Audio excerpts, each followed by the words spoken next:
Identifying errors in agreement for noun and pronoun. Agreement does not just mean sharing the same opinion. In grammar, agreement means to match more. Watch this video lesson to learn how agreement works in our sentences. Agreement. Imagine if all people individually choose how to form and utilize language. That language would be drastically different from city to city, town to town, street to street, and even house to house. In these circumstances, would you be able to communicate with the people in the community? Most likely not. Most likely not. Our language has developed many rules in order to prevent that kind of chaos from happening. These guidelines are imperative in order for communication to actually occur. One aspect of these rules deals with agreement. In grammar, agreement refers to words that changes from depending on other words in the sentence. Many times, natural speakers have been so immersed in a language that they can easily identify when agreement goes wrong. For example, imagine a stranger comes up to you and asks, "Be you from here?" You should easily know that that question is not grammatically correct. You might even be able to assume that person is from another culture and is new to the English language. This example shows a mistake in agreement. Pronoun agreement. For this lesson, we will focus on agreement between nouns and pronouns. All pronouns must agree with their antecedents.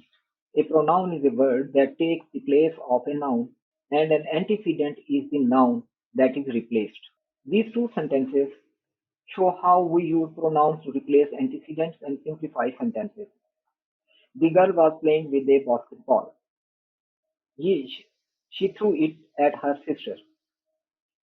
She threw it at her sister. The second sentence is full of pronouns.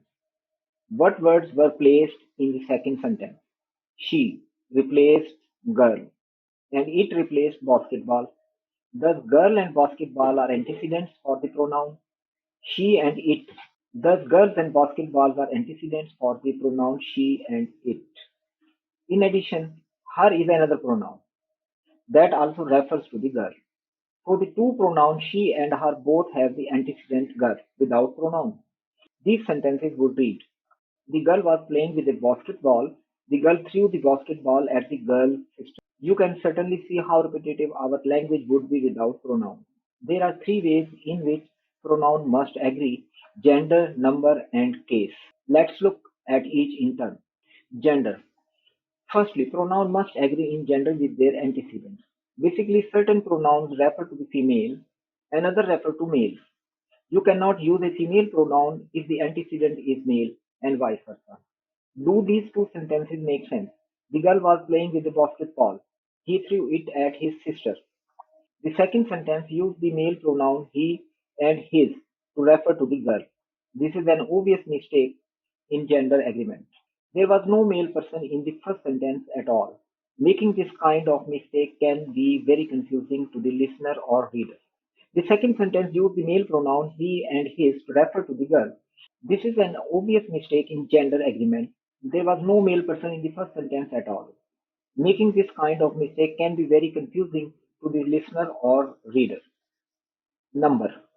Next, pronoun must also agree with their antecedents in number. There are certain pronouns that are only used for singular antecedents, and there are certain ones to replace plural antecedents. Look back at this example from earlier. The dog chases his tail. Which word is pronoun? His is a pronoun replacing the dog word. His is a pronoun replacing the word dog. Since we have already discussed gender, we can assume that dog is male. Secondly, the dog is singular, so we use the singular pronoun his. Look what happens if the antecedent becomes plural. The dogs chase their tail.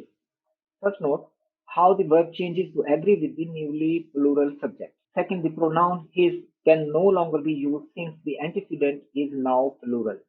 It changed the plural pronoun to their to follow the rules of agreement. Case. The final way pronoun must agree with their antecedent is case. Case refers to the position the word is used within the sentence. The three positions of pronouns are subject, object, and possessor. If pronoun is in the subject case, then this means that it is the subject of the sentence. The subject pronouns include she, he, I, you, we, they, and it. In this sentence, she threw it at her sister. She is in the subject case, since it is the subject of the sentence. You cannot use a pronoun that is not a subject pronoun in the subject position. For instance, in the sentence, he threw it at her sister. Her threw it at her sister. You know immediately that something is wrong with that sentence. This is because a subject pronoun is needed to function as the subject of the sentence. The other two type of cases, object and possessive, can fall somewhere else in the sentence other than the subject position. Object pronoun receive the action and possessive pronoun show ownership. The object pronouns include me, you, us, them, him, her, and it. On the other hand, possessive pronouns show ownership. They include my, your, our, their, his, her, and its. For example, let us consider the sentence I gave them their book. In this case, I is the subject representing the person doing the action. Gave is the action or verb. Them represents the people receiving the action or getting the book and thus is in the object case. There is object case.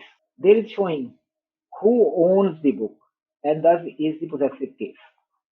Each of those pronouns must be placed in the specific position in the sentence according to their function. Would this next sentence make sense? Them gave their books?